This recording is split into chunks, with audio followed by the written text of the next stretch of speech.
여러분, 혹시 이런 상상을 해보셨나요? 몇 년 동안 공들여 키운 브랜드가 있습니다. 제품도 잘 만들었고 시장 반응도 좋습니다.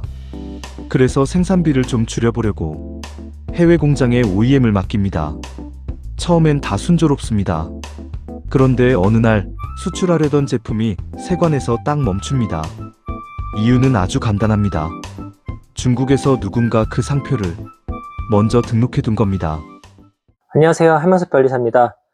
오늘은 이런 OEM 생산 계약을 통해서 생산을 할 때 지식재산권을 침탈당하거나 아니면 생산 계약 종료 후에도 제품이 유통됨으로써 발생하는 많은 문제점들을 한번 살펴보고 이에 대한 예방책도 함께 검토해 보려고 합니다. 혹시 OEM 계약을 체결하시려고 하거나 OEM 계약을 또 체결하신 분들은 한번 검토해 보셨으면 좋겠습니다. 첫 번째 사례는 바로 중국의 OEM 생산을 맡겼을 때 사례입니다. 국내 중소기업이 새로운 브랜드를 이제 런칭하고 제품을 생산하기 위해서 통상적으로 이제 비용 절감을 위해서 중국 공장에 이제 OEM 계약을 체결하는 경우가 많습니다.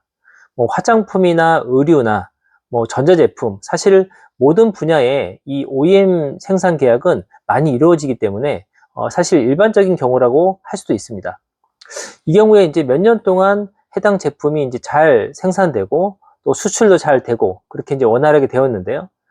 몇 년 후에 동일하게 이제 제품을 생산하고 이제 수출을 하려고 하는데 중국 세관에서 이 제품이 멈추게 되죠. 바로 세관에서 압류가 되게 됩니다. 그 이유는 바로 해당 상표 제품에 대한 이제 상표권이 중국의 다른 상표권자가 있어서 해당 상표권자가 세관에 침해 제기를 한 것인데요. 나중에 확인해 보면 이 바로 침해 제기를 한 업체는 바로 OEM 계약을 체결한 중국의 생산 공장이었습니다. 이미 이 생산 공장은 사실 몇 년 전부터 이미 이 기업의 브랜드명을 중국에 선출원해서 등록을 받은 사례인데요. 상표법상 선출원주의를 택하기 때문에 사실 그 상표 사용만으로는 권리를 부여받지 못합니다. 이렇게 먼저 출원해서 등록받는 자가 이제 권리를 갖기 때문에 해당 권리를 무효시키지 않는 이상은 어쨌든 해당 권리에 의해서 이렇게 침해가 제기당할 수밖에 없는 상황이 된 거죠. 그렇기 때문에 이제 이 위탁업체는 해당 상표에 대해서 터무니없는 가격에 양수를 받거나 아니면 해당 상표를 이제 무효나 취소시켜야 되는데 사실 중소브랜드 입장에서는 이런 비용과 시간들을 감당하기가 만만치는 않습니다. 그럼 결국 중국에서 해당 브랜드의 사업이나 생산을 포기해야 되는 경우가 발생하게 되죠. 이런 또 문제점들이 발생하게 되는 사례가 있고요. 두 번째는 국내에 이제 OEM 생산 계약을 체결한 사례인데요. 일명 송중기 마스크 사건이라고 합니다. 특허청에서 이제 적발된 사건이었는데요. 국내 한 화장품 업체가 이제 유명한 연예인 이름을 가지고 와서 브랜딩해서 마스크 제품을 이제 판매했는데요. 이 마스크 제품의 생산을 위해서 국내의 한 생산 공장과 OEM 계약을 체결합니다.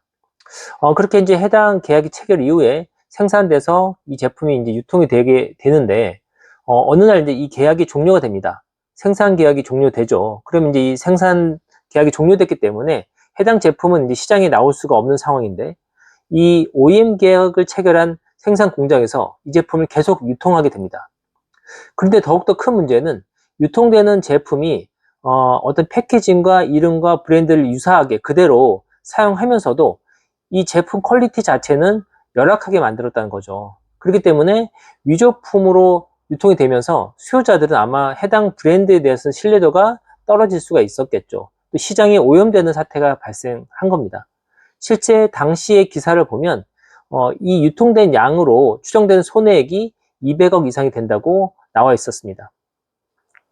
그런데 정확히 나와 있지는 않지만 그렇다면 이 경우에 상표권 침해로 특허청이 적발해서 이제 법적 처벌을 받을 텐데, 그러면 그 위탁업체는 뭐 손해배상을 받았을까? 이제 당시에 해당 기사는 없었는데요. 저 같은 경우에도 이제 실제 사례가 있었는데 어떤 경우냐면 이렇게 이제 생산 공장과 위탁 계약을 해서 OEM 계약을 해서 생산을 하고 생산이 끝났습니다. 그런데 그 제품이 이제 시장에서 유통이 돼서 이것을 위탁업체가 알아챈 거예요. 그래서 이게 어떻게 유통이 된 것이냐 이제 확인해 보니까 해당 생산 공장에서 이제 이것이 나왔다는 것을 확인하고 그 생산 공장에 이의를 제기했습니다. 그랬더니 이 생산 공장에서는 이 제품은 이 계약 기간 중에 생산된 제품이기 때문에 이 재고를 처리하기 위해서 한 것이지 뭐 우리가 계약 위반이 된 것은 아니다, 이렇게 얘기를 하더군요. 그럼 결국은 이 계약서를 다시 봐야 되는데, 이 계약서에 보면 바로 이런 생산 계약이 끝난 이후에 이 제품들을 유통하거나 또 다시 생산하거나 하는 부분에 대해서 별도의 계약 근거 조항이 없었습니다. 물론 상표법이나 특허법 위반으로 처벌을 받을 수는 있겠지만, 사실 가장 큰 피해를 받는 위탁업체에서는 계약 근거 조항이 없다 보면 적절한 어떤 조치를 취하기가 어려운 경우도 발생하기 때문입니다. 오늘 두 가지 사례를 말씀드렸는데요. 이런 상황들은 이제 왜 생기는 걸까? 첫 번째 사례 같은 경우에는 아마도 우리가 국내에서 유통하거나 이제 제3국에 유통을 할 때 우리나라에서 상표 등록을 받았기 때문에 문제가 없다 생각할 수도 있겠죠. 그래서 이제 중국에서는 또 특히 생산만 하니까, 중국에서 유통할 것도 아니니까 이제 생산만 거기서 할 거기 때문에 특별히 중국이 상표 등록을 할 필요가 없다, 이렇게 생각할 수도 있습니다. 그러나 오늘 사안처럼 이제 중국의 생산만 하더라도 상표권이 없는 경우에 문제가 될 수 있고요.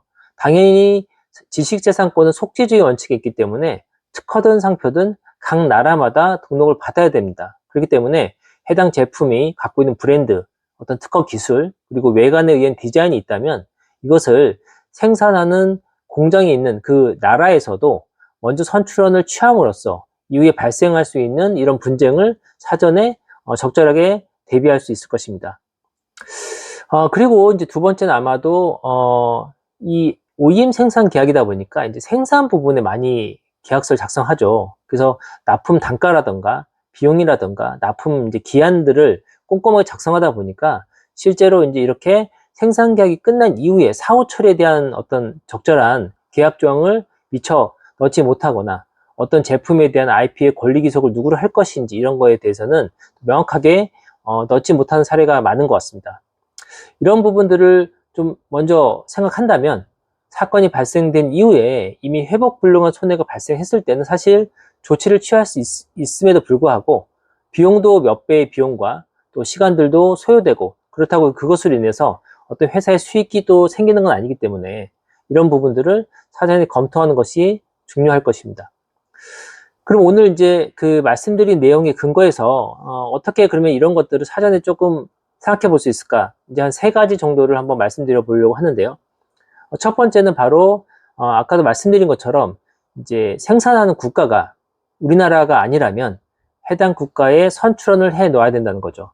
그래서 특허든 상표든 디자인이든 해당 IP가 이제 있는 경우라면 그 국가에 선출원 함으로써 그 생산 공장에서 어떤 이런 이제 출원을 하더라도 등록이 되지 않도록 사전에 대비를 할 수 있을 것 같습니다.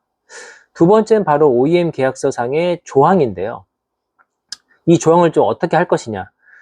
사실은 이제 그 상표출을 먼저 하더라도 이 권리 기속, 한마디로 말해서 이 제품에 대한 모든 지식재산권은 바로 위탁업체에 있다는 것을 명확하게 계약서에 이제 근거 조항으로 넣는다면 이후에 이를 무단으로 하는 어떤 선출원이나 어떤 권리를 받게 된 행위들은 또 계약 위반도 되기 때문에 또 손해배상도 적절하게 이루어질 수 있을 것 같고요. 두 번째는 바로 오늘 말씀드린 사안처럼 생산 계약이 끝난 이후에, 이 계약이 끝난 이후에도 어떻게 그러면 그 물품을 처리할 것인지, 그래서 계약 기간 중에 어떤 제품이 생산되더라도 이 유통하는 것들은 이제 막아야 된다는 거죠. 그래서 그런 정확하게 생산 계약이 끝났을 때 해당 제품의 재고가 있더라도 유통할 수 없고 판매할 수 없다거나, 또 이 제품을 생산하기 위해서 만들어진 금형이라든가 포장지들을 폐기하거나 반환하는 적절한 조항이 또 필요할 것 같습니다. 그리고 이제 그 마지막으로 이제 선출원을 이제 방지하는 건데요. 왜냐면 선출원을 했을 경우에, 선출원을 먼저 했을 때 이해된 손해배상 어떤 조항인데요.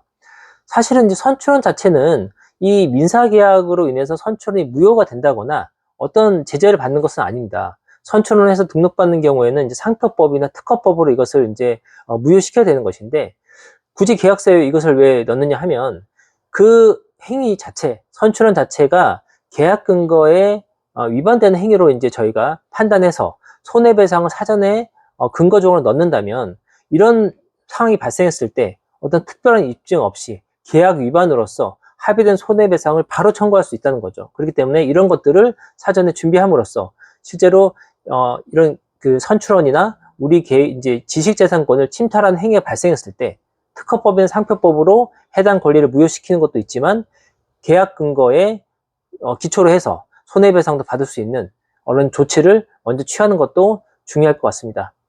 그리고 마지막으로 중요한 것은 지금 OEM 계약을 체결하셨거나 또 하려고 하신다면 바로 오늘의 말씀드린 이런 사항들을 반드시 점검하시고 또 그리고 이미 계약서가 있는 경우라면 해당 계약서를 다시 한번 확인하셔서 이런 부분들이 있는지 우리가 적절히 대응할 수 있는지에 대해서 한번 검토해 보셨으면 좋겠습니다.